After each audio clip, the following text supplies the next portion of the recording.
স্বাগত জানাই নতুন একটা ভিডিওতে। তো আজকে আমরা সবাই যাচ্ছি হলো শ্মশানে। এখন বর্তমানে আমি অজয় আজকে ভাইকে নিয়ে যাচ্ছি, ওর ভয় লাগে বলে ওর ভয় কাটাবো আজকে আমি। ছোটো অনেক ভয় পায়, চলো দেখা যাক কতটা ভয় কাটাতে পারি আমি। এক্সাইটেড তো আছে, কিন্তু নিজে ঘুম থেকে উঠে আসলো, বললো যাবো। আর যাওয়ার রিজনটা হলো এটাই যে আজকে চৈত্র মাসের শেষের দিন, কালকে পয়লা বৈশাখ। তো আজকে আমাদের এখানে হচ্ছে হাজরা পূজা, অনেকে নীল পূজা বলে থাকে। সো কার ওখানে কী বলে না বলে সেটা একটু আমাকে কমেন্ট বক্সে জানিও। তোমাদের সঙ্গে দেখা হচ্ছে আবার শ্মশানে যায়। দেখো রেল লাইনের ক্রাউড, ওই দিকে শ্মশান আমাদের লোক। পৌঁছে গেছি, দেখো কত ভিড়, একটু পরে কেউ থাকবে না এখানটায়, জাস্ট কিছুক্ষণের জন্য এটা আর কি দেখাচ্ছে। চলো তোমাদের সামনের থেকে দেখাই এখন পূজা। তো গাইজ ফাইনালি চলে আসছে আমার শ্মশানে, এখন এখানে পূজা করা হবে সবার এখানে। আজকে এবার আমাদের প্রত্যেকবারই 2টা করে দল সাজানো হয়, তোমাদের একটু জুম করে দেখাই। এখানে দেখো মা কালী, শিব, ডাকিনী, যোগিনী যেগুলো বলি আমরা সবাই। তোমাদের এখানে 2টা দল সাজানো আছে, একটা দেখতে পাচ্ছ। তেমন এখানে প্রত্যেক বছর আমাদের এখানে 2টা করে সাজানো হয়, মানে বড় ছোট যেটা থাকে সবাই মিলে আর কি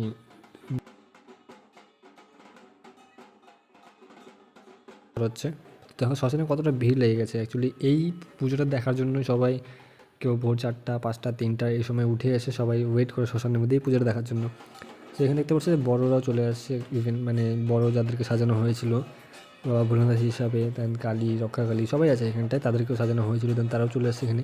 সো তাদের কিছুটা নৃত্য তোমার সঙ্গে আমি শেয়ার করছি, কারণ কি এটা অনেকে দেখতে পারে না, কারণ কি অনেকের বাড়ির পাশে হয় না, মানে এই বিষয়ে জানি বাট দেখতে পারে না।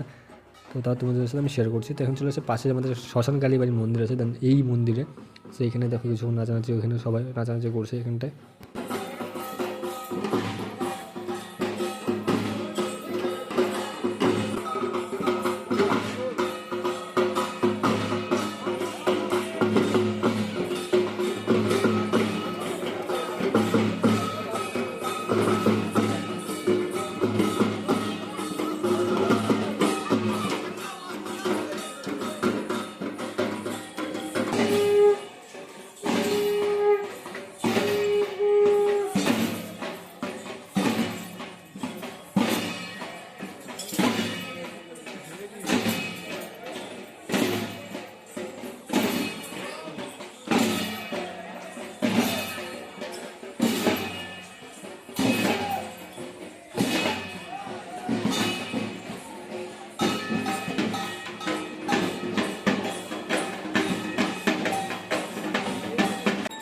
তো গাইজ চলে এসে আমরা খালপাড়া মাঠে, এখানে কিছুক্ষণ পূজা পাঠ করা হবে।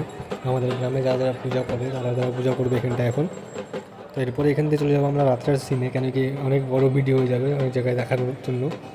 তো তোমরা এই পুজোটা দেখে নাও একটুখানি, তোমাদের সঙ্গে শেয়ার করছি আমি, দেন তারপর তোমাকে দেখাচ্ছি আবার রাত্রেবেলার ভিউ।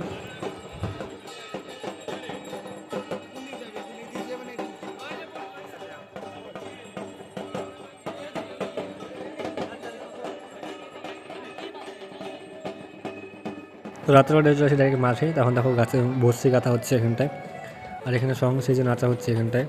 যার এরপরে হবে আমাদের চড়ক ঘোরানো। এবার আমাদের চড়কে দুজনকে আর কি বসে গাঁথা হয়েছে, যার মধ্যে একজনকে তোমার দেখালাম, দেন তারপর তোমাদের নাচানাচি দেখাচ্ছি। ইনি হলো একজন সেকেন্ড, মানে যাকে ফার্স্টে যাকে দেখলাম, দেন তারপরে ইনি আছে, এনাকে এখন বসে ঘোরানো হচ্ছে। অ্যাকচুয়ালি বছরের এই দিনটা আমরা সবাই ওয়েট করে থাকি দেখার জন্য, যারা যারা এইসব পূজা দেখো তাদের খুব ইন্টারেস্ট থাকে এইসব পুজো দেখার জন্য, যেমন আমার থাকে। তো বছরের চড়ক পুজোটা একবারই হয়, সেটা মানুষের কাছে, অনেকের কাছে ইমোশন, অনেকের কাছে এটা দেখতে খুব ভালো লাগে। আর অনেকে মনে করে বাবার আশীর্বাদ এগুলো, অ্যাকচুয়ালি যারা সন্ন্যাসী থাকে তারা বাবার আশীর্বাদ বলে এটাকে মানে। তার জন্য তোমাদের সাথে আমি শেয়ার করছি, তোমার সাথে আমি আমার ব্লগ হিসাবে এটাকে প্রেজেন্ট করছি আমি।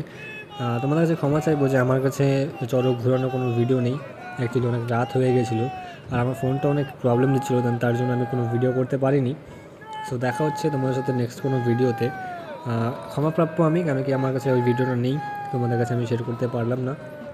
তো আসছে বছর যখন আবার হবে আমি চেষ্টা করবো তোমাদের কাছে যে আমি টোটালি ভিডিওটা তোমাদের কাছে শেয়ার করি, দেন তোমরাও এটাকে এনজয় করতে পারো, দেখতে পারো আমার মতন করে, যেমন আমি লাইভ দেখছি তোমাদের কাছে আমি শেয়ার করছি। দেন অনেকে দেখতে পারে না, অনেকে জানেও না এইসব বিষয় নিয়ে। তো তার জন্য তোমাদের কাছে আমি এটা as a presentation, as a blog আমি প্রেজেন্ট করছি। তো দেখা হচ্ছে তোমার সাথে আবার যে নেক্সট ইয়ার যখন এই পুজোটা হবে তখন আমি চেষ্টা করবো টোটালি ভিডিও তোমার সাথে আপলোড করার, সব কিছু শেয়ার করার, প্রত্যেকটা মুভমেন্ট প্রত্যেকটা যে কিছু আছে সব কিছু আমি শেয়ার চেষ্টা করবো। সো আজকের জন্য এই ভিডিওটা এতটুকুই, দেন দেখা হচ্ছে তোমাদের সঙ্গে আবার সেম ভিডিও নিয়ে আগের বছর।